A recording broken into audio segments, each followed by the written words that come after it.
Our Miss World Bangladesh 2026 is Miss Samanzar Syed.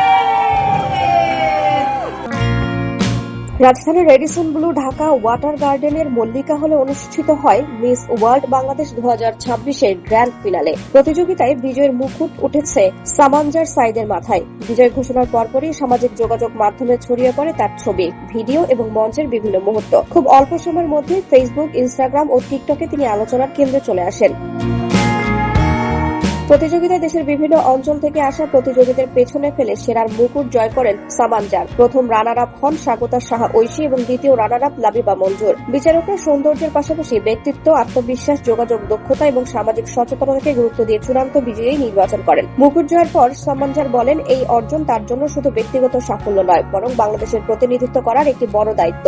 আন্তর্জাতিক অঙ্গনে দেশের সংস্কৃতি, ঐতিহ্য এবং নারীর সক্ষমতার ইতিবাচক বার্তা তুলে ধরতে চান তিনি। এবারের প্রতিযোগিতা আয়োজন করে আজরা মাহমুদ ট্যালেন্ট ক্যাম্প। আয়োজকদের মতে মিস ওয়ার্ল্ড বাংলাদেশ এখন আর শুধু সৌন্দর্য প্রতিযোগিতা নয়, এটি নেতৃত্ব, আত্মবিশ্বাস এবং সামাজিক দায়বদ্ধতা তুলে ধরার একটি প্ল্যাটফর্ম। মুকুট জয়ের সুবাদে সামানজার সাইদ আগামী 75তম মিস ওয়ার্ল্ড প্রতিযোগিতায় বাংলাদেশের প্রতিনিধিত্ব করবেন। আন্তর্জাতিক আসরের আগে তাকে বিভিন্ন প্রশিক্ষণ, গ্রুমিং এবং সামাজিক উদ্যোগ ভিত্তিক কার্যক্রমে অংশ নিতে হবে। বিজয়ের পর থেকেই সামাজিক মাধ্যমে সামানজারকে নিয়ে চলছে নানা আলোচনা। অনেকেই তার আত্মবিশ্বাস, উপস্থাপনা এবং ব্যক্তিত্বের প্রশংসা করেছেন। আবার কেউ কেউ আন্তর্জাতিক প্রতিযোগিতায় বাংলাদেশের জন্য নতুন সাফল্যের প্রত্যাশা ব্যক্ত করেছেন। সব মিলিয়ে বলা যায়, মিস ওয়ার্ল্ড বাংলাদেশ 2026-এর মুকুট জয়ের পর সামানজার সাইদ এখন দেশের ছবি অঙ্গনের অন্যতম আলোচিত নাম। আন্তর্জাতিক মঞ্চে তিনি কেমন পারফর্ম করবেন সেটি এখন দেখার অপেক্ষা।